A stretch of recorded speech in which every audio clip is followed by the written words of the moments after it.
So we've been working with equations in this chapter, and we've had different types of equations, and we learned how to solve different types of equations, linear equations, quadratic equations, other equations. All of them were equations in one variable. And now we're going to work with what are called inequalities. So inequalities, there's four symbols. It could be less than, that's the less than symbol. It could be greater than, that's the greater than symbol. Could be less than or equal to, and it could be greater than or equal to. Okay, so those are the four symbols we have for inequalities. There's also a does not equal symbol, but we're not using that for these statements. Okay, so there's statements. We can say something like x is less than 5. Then what we're talking about is all the real numbers that are less than 5. So we graph this on a number line because it's very easy to get a visual for it. Can you tell me all the numbers that are less than 5? No, you can't list them all, okay? Because there's an infinite number of numbers that are less than 5. 4 is less than 5. 3 is less than 5. Negative 2.2 is less than 5. Negative pi is less than 5. So there's lots of numbers, an infinite number, that are less than 5. So we can't like just list them. But graphically, I can show it. So here's 0 on my number line. Here's 5. And if I want to graph it, I'm talking about, now that's a parenthesis, all the numbers less than 5. It's going off in that direction. And that's a picture then of all the numbers that are less than 5. Why do I use the parenthesis? Well, it has to do with what we're going to talk about in the next video called interval notation.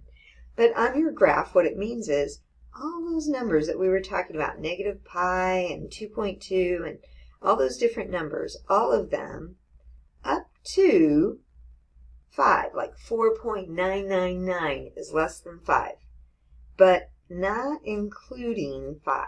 So this means not including 5. Okay, but like 4.999, that works. So why don't we just put 4.999? Well, because it could be 4.99999, you know, or some other number in there. So you can't list all the numbers less than 5. You can't even list all the numbers between 4.9 and 5 because there's an infinite number. You could always just add more decimal places. Okay, so long explanation on that. All right, let's do another graph. Let's look at the greater than. So let's say you have something like x is greater than negative 2. So you would make a number line. Here's 0. We're graphing this. And I don't do really elaborate number lines. I just do enough to make it work. All right. If you're talking about the numbers greater than negative 2, there's an infinite number of those as well. But we're talking about all the numbers bigger than negative 2. So larger numbers go to the right on a number line and smaller numbers go to the left. Right. One thing that might be helpful, if your variable is always on the left-hand side, then this symbol is pointing in the direction you should go. Okay, so that might help. But you got to have an x on the left if you're going to do that. Okay, so again, this is going to include all the numbers greater than negative 2, but not negative 2. Okay. All right, so now let's look at the less than or equal to. If it's less than or equal to, oh, I don't want to use 5. I already used 5. Let's make it a negative number. Less than or equal to negative 3. Then here comes a number line. Here's 0, 1, 2, 3. Here's negative 3.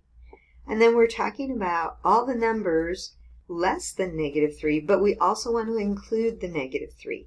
So this symbol here means include negative 3. So all the numbers less than negative 3 and negative 3. Okay? And the way we symbolize that, or the way we graph it, is we put a square bracket on the negative 3, and then we're talking about all the numbers to the left. So that square bracket says include the negative 3. Okay, you need a square bracket for that. Notice that the square bracket is pointing in the direction of the arrow. Some of you may come from graphing where they used an open dot and a closed dot.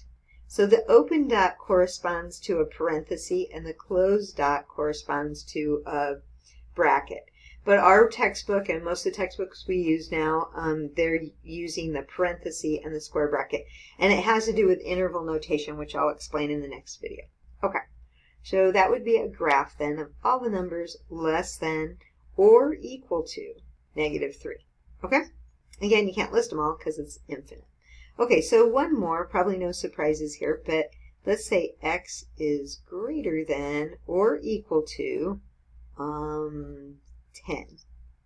Okay, so if I want to graph this, I always put 0 on my graph somewhere, and I don't really feel like counting out 10 things. I'm just going to go, 10's about there. But, you know, if you want to make nice, pretty graphs, that's good. Our electronic tools help us with that. So, okay. But if we're talking about all the numbers greater than or equal to 10, we want to include the 10, so that's a square bracket. And then we want the numbers bigger, so we're going off in that direction. Okay, so that's inequalities, the symbols we're going to use, and the brackets, or I'm sorry, the graphing that goes with it. In the next video, we'll pull it together with the interval notation.